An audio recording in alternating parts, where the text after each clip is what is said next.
Bonjour. Dans les capsules précédentes, nous avons constaté qu'un exposant pouvait être un nombre fractionnaire et que les lois des exposants s'appliquaient. Par exemple, si j'avais 3 exposants 1/2 multiplié par 3 exposants 1/3, alors une des lois des exposants me permettait de dire que lorsqu'on multiplie les mêmes bases, alors on additionne les exposants. Alors que l'exposant soit un nombre entier ou fractionnaire, comme nous avons ici, les lois des exposants s'appliquent de la même manière. Mais qu'est-ce qu'un exposant fractionnaire? Alors, c'est tout simplement une autre façon d'exprimer une racine d'un nombre. Alors, racine d'un nombre 4, exposant 2/3. Alors, on vient de dire que l'exposant fractionnaire, c'est tout simplement une autre façon d'exprimer la racine d'un nombre. Le numérateur de l'exposant fractionnaire, qui est 2, indique l'exposant affecté à la base. La base est 4.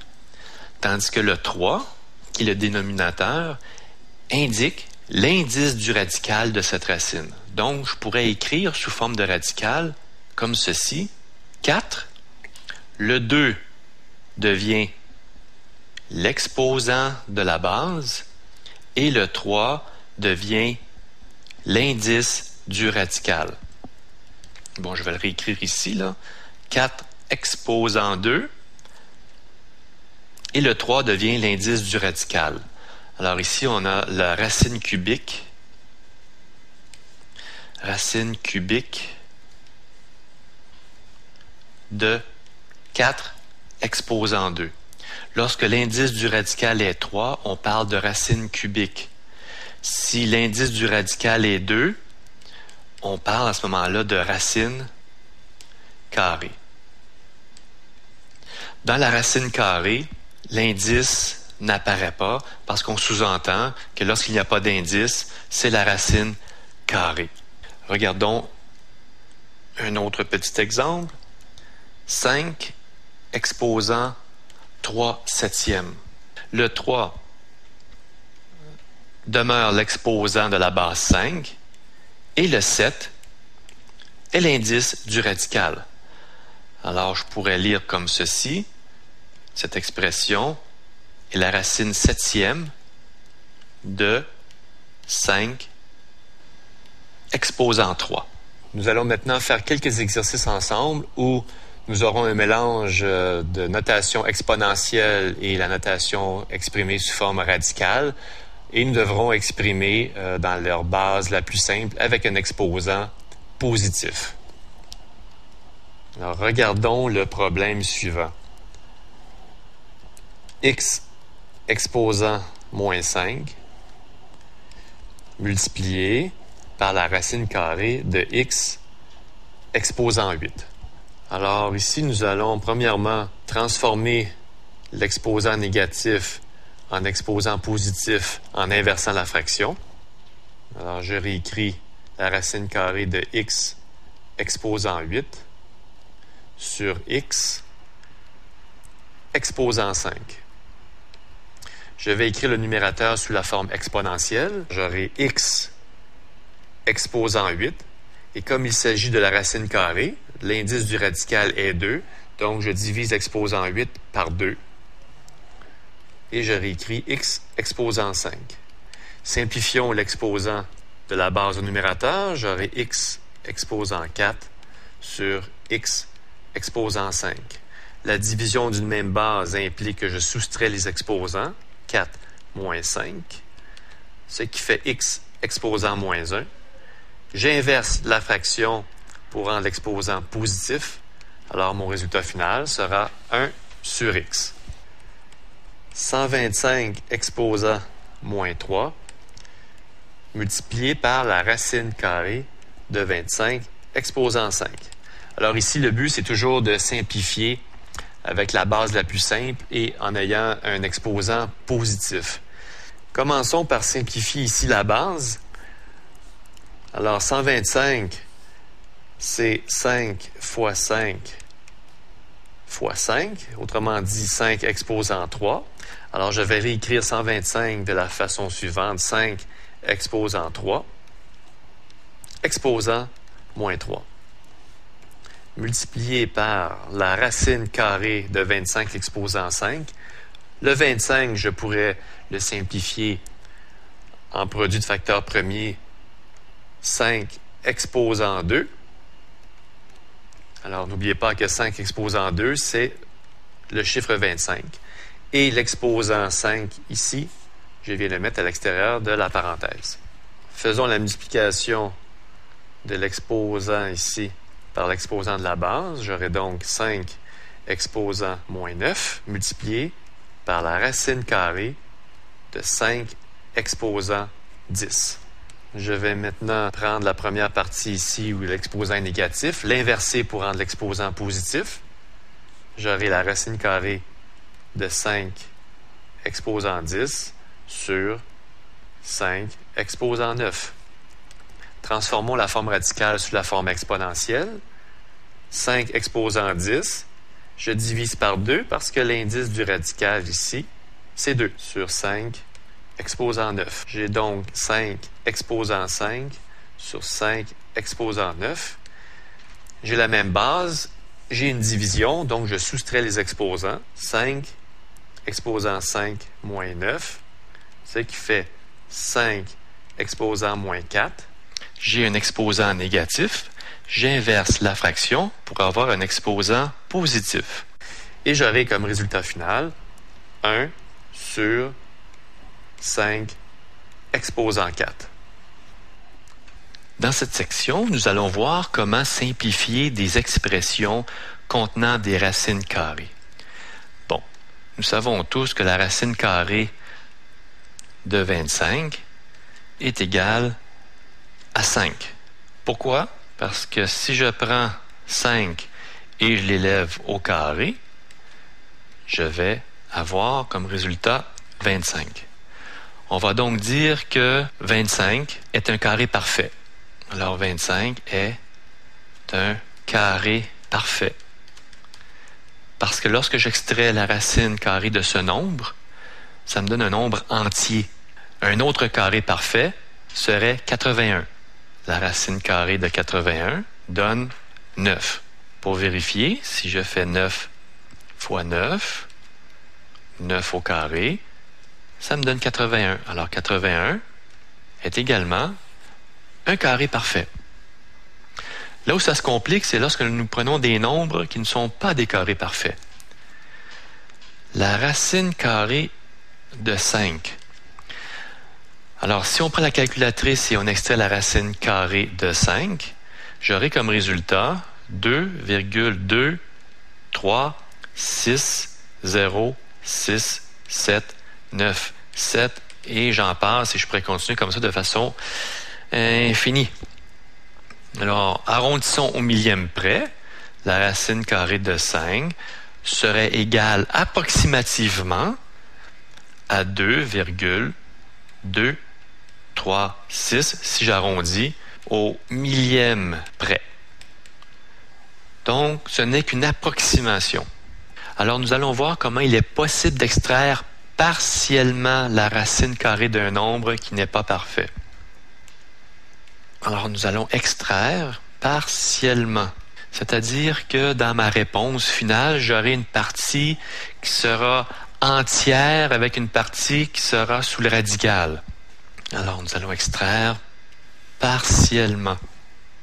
Regardons l'exemple suivant. La racine carrée de 147.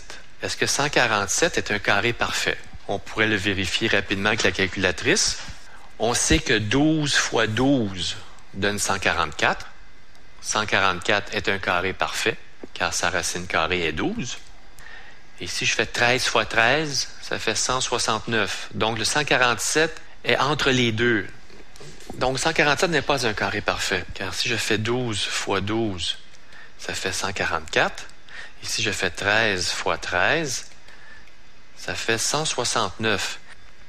et 147 se situent entre 144 et 169. On peut donc s'attendre, si on prend la calculatrice, à ce que le résultat de la racine carrée de 147 va me donner un nombre entre 12 et 13. Ici, l'idée, c'est d'extraire partiellement la racine carrée de 147. Alors, pour ce faire, nous allons décomposer en facteurs le nombre 147. 147 est divisible par 3. Donc, 147 est divisible par 3, car si je fais la somme de chacun des chiffres de 147, 1 plus 4 plus 7 me donne 12. Et 12 est divisible par 3, donc 147 est divisible par 3. Donc, 147 est divisible par 3, donc 3 fois quoi donne 147? 3 fois 49. Alors, 49, je peux le décomposer en produit de facteurs. Et ces deux nombres sont 7 fois 7 donne 49. Alors, 147 est égal à 3 fois 7 fois 7. Alors, je pourrais réécrire la racine carrée de 147 de la manière suivante. 147 est le produit de 3 fois 49. Je pourrais réécrire la racine carrée de 3 fois 49 de la manière suivante. C'est la racine carrée de 49 fois la racine carrée de 3. 49 est un carré parfait parce que la racine carrée de 49, c'est 7 fois la racine carrée de 3. La racine carrée de 147, une fois la racine extraite partiellement, me donnerait 7 fois la racine carrée de 3. Alors, nous allons extraire partiellement la racine carrée de 90. Bon, 90 n'est pas un carré parfait. Alors, nous allons extraire de façon partielle la racine carrée de 90. Nous allons décomposer ce nombre et nous pourrions réécrire 90 de la manière suivante. C'est le produit de 9 fois 10. Alors, l'idée ici, lors de la décomposition, c'est d'essayer de trouver un nombre qui est un carré parfait dans la décomposition.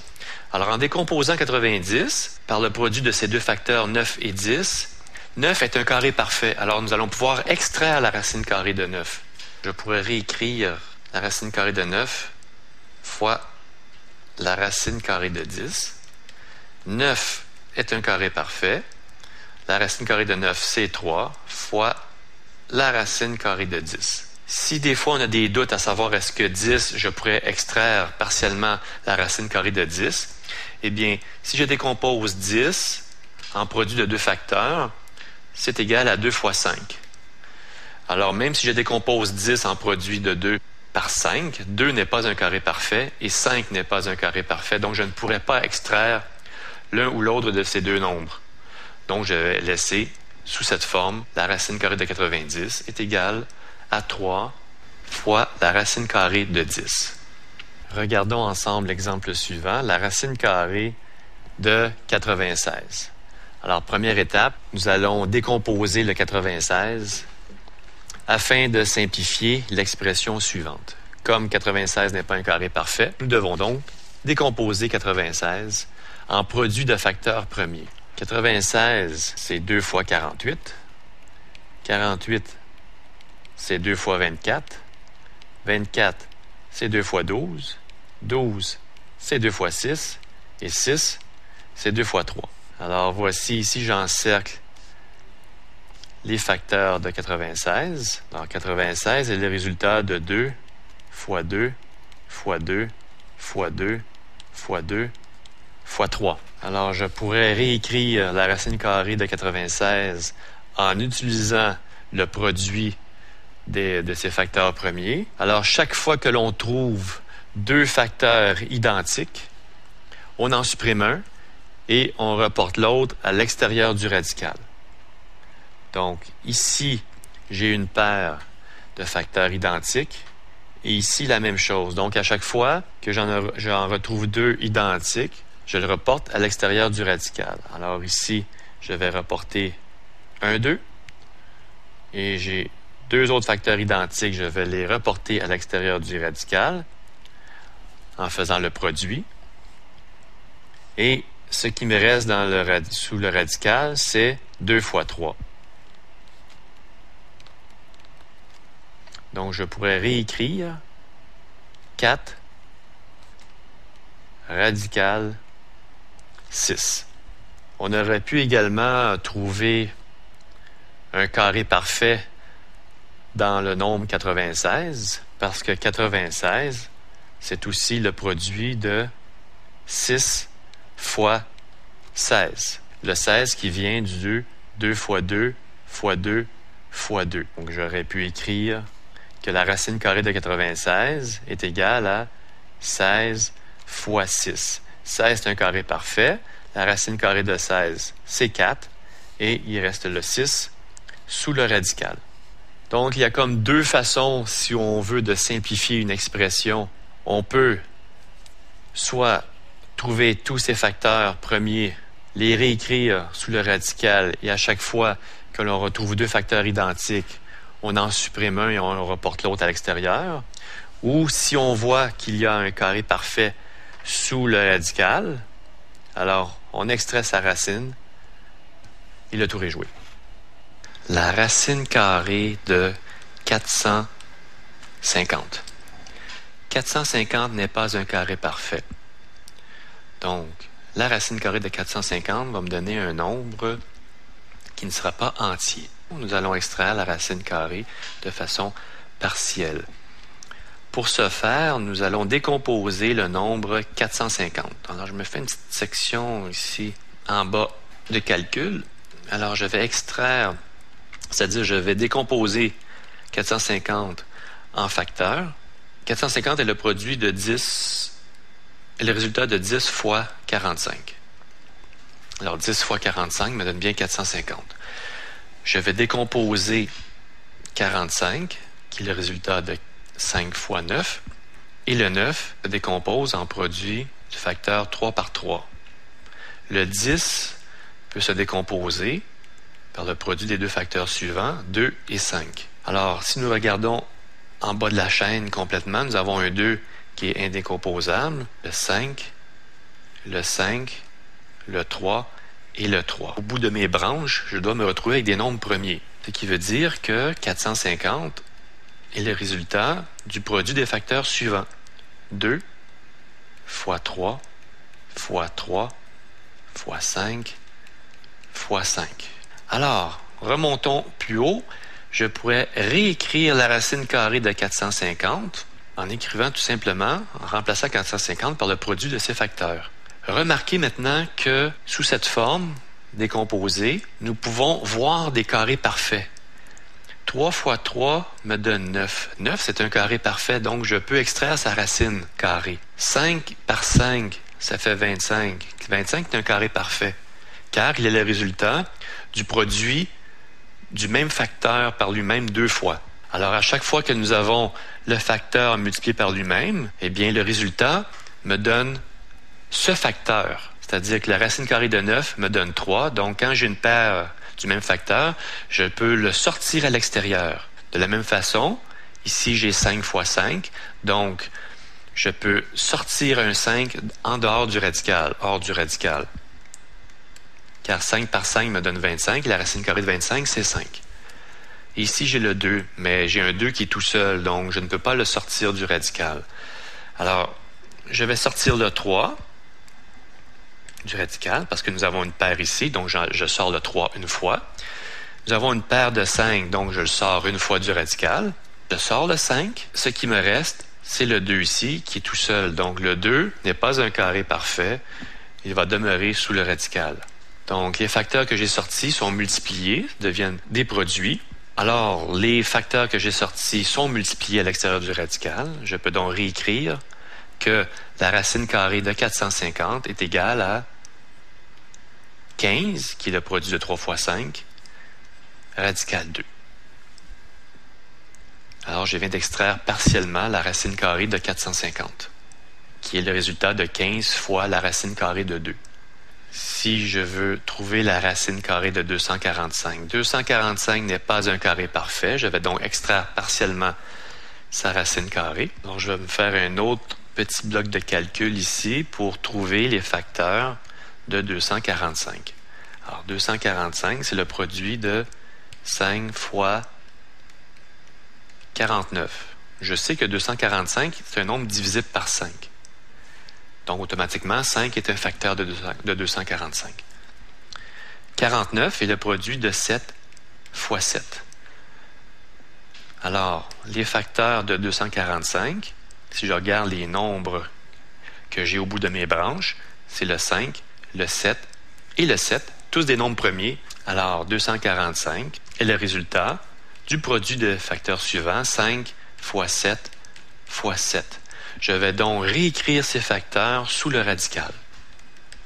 Alors, la racine carrée de 245 est égale à la racine carrée de 5 fois 7 fois 7.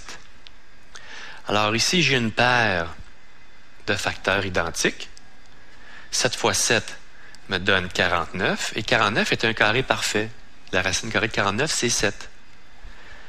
Donc, à partir du moment où j'ai une paire de facteurs identiques, je peux sortir ce facteur à l'extérieur du radical.